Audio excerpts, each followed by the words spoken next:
Commander Vexthal's biomechanical augmentations sparked with satisfaction as he reviewed the manifest of his latest acquisition.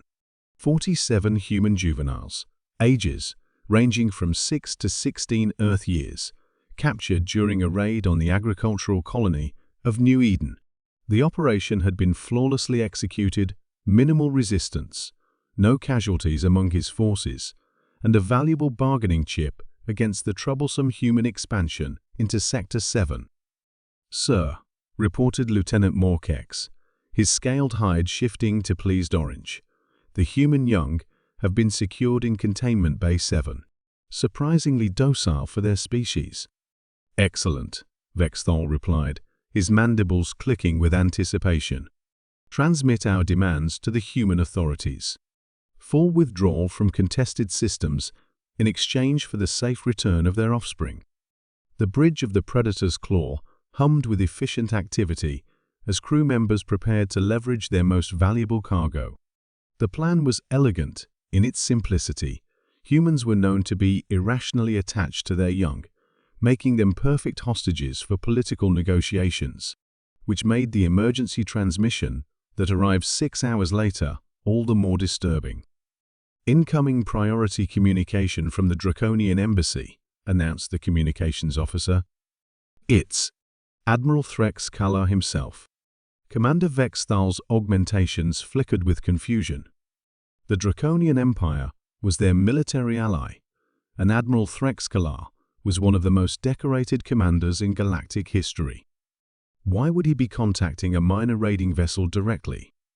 "Put him through." The holographic display materialized, showing the massive form of Admiral Threx Kala, his ancient scales scarred from countless battles. But instead of the calm authority Vexthal expected, the Admiral's hide was shifting through rapid color cycles that indicated extreme agitation. "Commander Vexthal," the Admiral began, his voice carrying undertones of barely controlled panic, "please tell me the intelligence reports are incorrect. Please tell me you did not capture human children. Admiral, I'm honored by your attention, but yes, we have acquired 47 human juveniles for strategic leverage.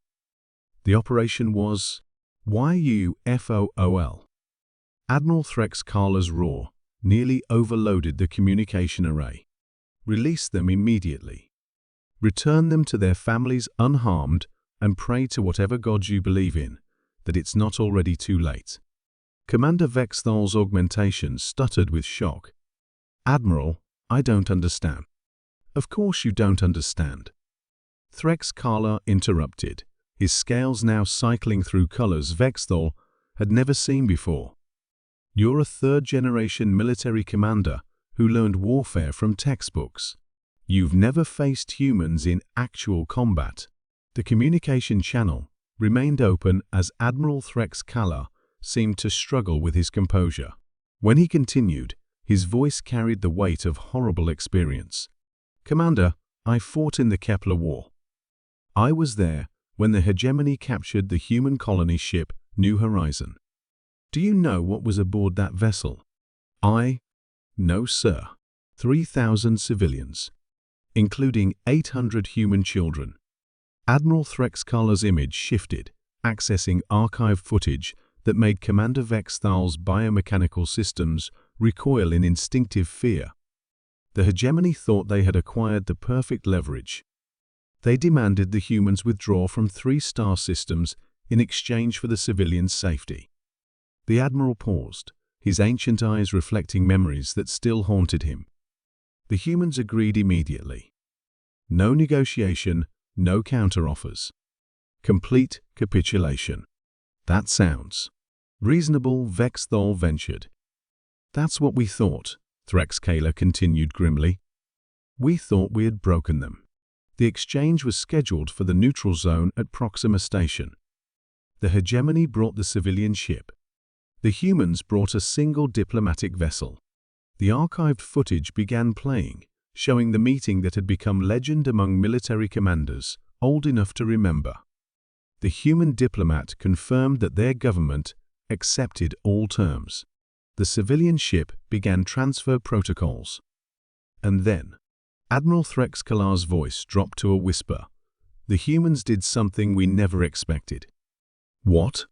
The diplomatic vessel self-destructed, taking out the Hegemony command ship. In the same moment, every human military asset in 17 star systems simultaneously launched attacks on every Hegemony target they could reach. Commander Vexthal watched in growing horror as the footage showed the most coordinated military strike in galactic history. Human fleets emerging from FTL jumps in perfect synchronization, orbital bombardments beginning within nanoseconds of each other, and ground assaults that seem to have been planned for years. They sacrificed their own negotiator, Admiral Threxcalar explained, to ensure the Hegemony commanders couldn't call off the civilian transfer. The children were rescued in the opening minutes of what became the most devastating military campaign in recorded history. But the Hegemony had superior numbers. Numbers are irrelevant when your enemy stops caring about their own survival, the Admiral cut him off. The humans didn't fight to win, Commander. They fought to ensure that every being responsible for threatening their children was eliminated from existence. The footage continued, showing Hegemony worlds burning, their fleets scattered, their leadership systematically hunted down across the galaxy. The war lasted 6 months, Admiral Threxcalar continued. When it ended, the Hegemony as a galactic power had ceased to exist, not defeated, erased. And every human involved in the campaign knew it was a suicide mission. They accepted that they would probably all die, as long as they took their enemies with them. Commander Vexthal felt his biomechanical systems beginning to overheat as the implications became clear. Admiral, surely the current situation is different. Different? How? Threxcalar demanded. You've taken human children. Do you think their parents care about your political objectives? Do you think their military cares about acceptable casualty ratios when their offspring are in danger? The Admiral's scales shifted to the deep black that Draconians displayed only when contemplating their own extinction. Commander, in approximately 18 hours, every human military asset in this galactic arm will be moving toward your position. They won't send demands. They won't negotiate. They'll arrive in force sufficient to sterilize every ship, every station, and every planet within 100 light-years of where you're currently sitting. Then we'll use the children as shields. SHIELDES. Admiral Threxcalar's roar shattered the communication array's harmonic dampeners. You think human parents view their children as acceptable casualties in the pursuit of revenge? Commander, they would rather see their young die quickly than live knowing their captors remained unpunished. The communication channel crackled with interference as Admiral Threxcalar's emotional state destabilized the quantum link. You have exactly one chance at survival, he continued. Return every child immediately, unharmed, to the nearest human facility. Include complete medical scans proving they weren't mistreated. Then surrender yourself and your crew to human authorities. Admiral, you're asking me to... I'm asking you to choose between certain death and possible survival, Threxcalar interrupted. Because, Commander, I've seen what humans become when their children are threatened. They don't become warriors. They don't become soldiers. The Admiral paused, his ancient voice carrying absolute certainty. They become forces of nature.